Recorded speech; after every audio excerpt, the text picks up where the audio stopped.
Hey, this is Anney. And Samantha. And welcome to Stuff I've Never Told You, a production of iHeartRadio.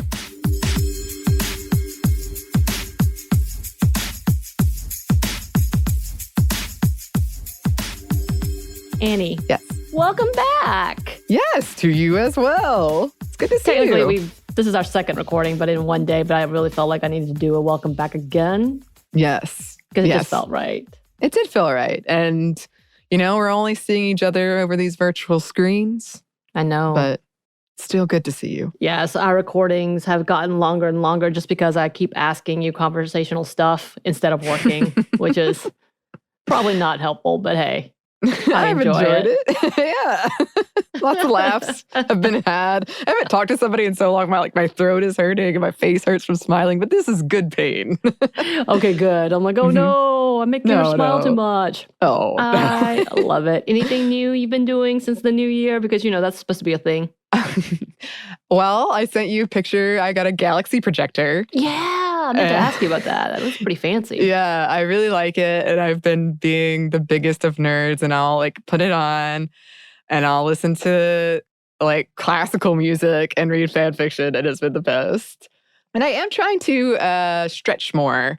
So I did a whole stretch session last night. It felt really good, but I can tell my body was, you should have been doing this. You've waited 2 years. I Googled some health thing that was happening with me, and they're like, you need to stretch. And I was like, oh. Yeah. Okay. Yeah. So this was a present to myself. I got hot chocolate bombs. Ooh. I was so excited, and I made one, and it was so anticlimactic. It just sunk to the bottom, did a bloop bloop. And then a couple of marshmallows popped up. I was like, oh, marshmallows. And then that was it. And then I'm like, I don't know if I didn't have the milk hot enough. I mean, it was pretty hot. But I also didn't want to burn the milk, that situation. Right. So it was really sad. I was like, oh. I need someone to tell me what I did wrong. Anyway, that is not what we're talking about today. No. But we are back with our segment, Women Around the World. And yeah, there's been a lot of news about strikes and unions being formed all around the country, all around the world, which has been really inspiring to see.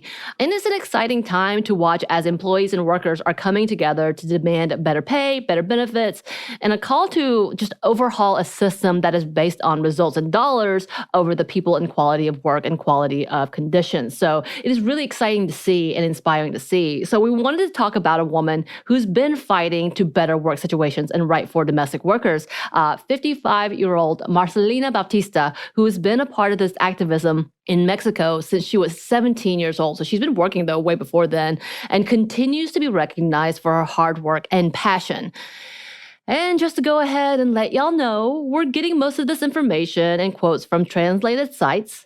Google Translate has been our friend.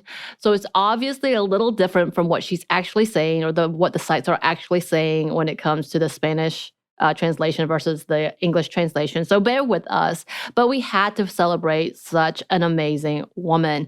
Bautista started working as a domestic worker in Mexico City at the age of 14, leaving behind her family and her education from her home area of Tierra Colorado Pasco, the Chixalan, Oaxaca area. So sorry if I messed that up, y'all. I'm really trying, and I can't roll my R's, so don't hate me. That's it. That's skill for sure. She talked about her upbringing and the difficulties of just being a girl/woman in her town, as well as when she left to start providing for herself. She was one of 12 children and helped with the care of her other siblings until she left. In a 2014 interview with UN Women, she said, "This violence towards the women I knew are my cousins. Even though they are the customs, I did not like them because my mother was a reflection of that for me. One day I told my mother that it would not happen to me, and although this had consequences in my life, I decided my future thanks to those experiences that I experienced from a very young age." And she has, after 22 years of working in the domestic field, she and a group of domestic workers formed La Esperanza, or The Hope, to educate other women domestic workers about their rights as workers. But it was at the age of 17 that she was able to learn about her rights and workers' rights within her church community, and she became confident in her voice to talk about her frustrations and difficulties in her job. Right. The same year La Esperanza was formed, Bautista was invited to represent Mexico in the first ever Latin American Domestic Workers Conference in Bogota, Colombia, which included 11 other countries.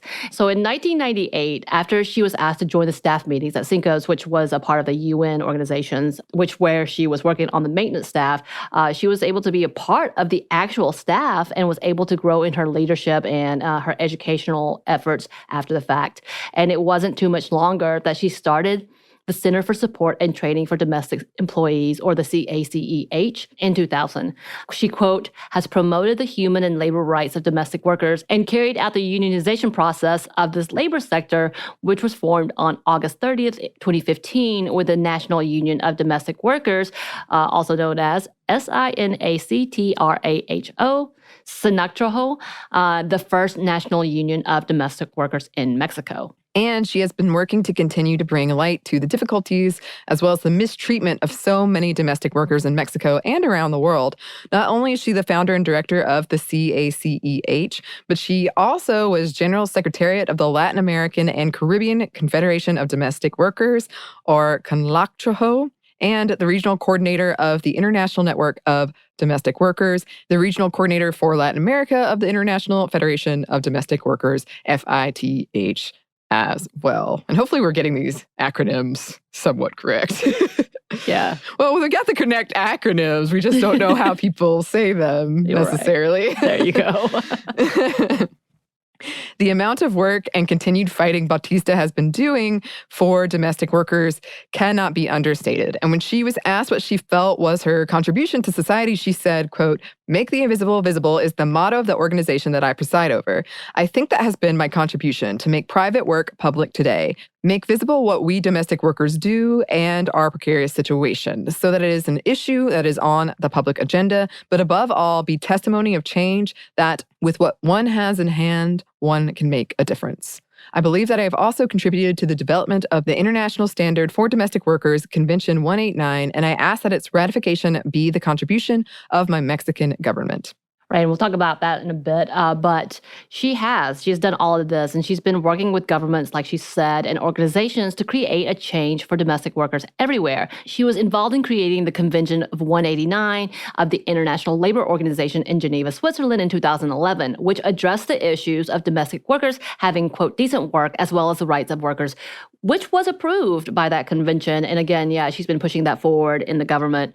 And yes, she's been honored for her work, including accolades such as the Amelia Galando Award from the Federal District Human Rights Commission for her outstanding work in defending and promoting women's rights and promoting gender equality in Mexico. And she also earned that same award in the Medal of Merit later. I think it's at 2018. The first award was like early 2000s. So she's definitely doing things. Oh yeah. Also was awarded the Human Rights Award from the Friedrich Ebert Stiftung in Berlin, Germany, and the National Prize for Equality and Non-Discrimination, awarded by the National Council to Prevent Discrimination, and was recognized in the BBC as well as Forbes magazine for being just an overall powerhouse. Right. She has done a lot of things, and she continues to pop up on lists because of her organization and her hard work. Another quote she made specifically to the BBC when she was named BBC 100 of 2021, she said, quote, "Changing the world means changing the conditions of millions of domestic workers,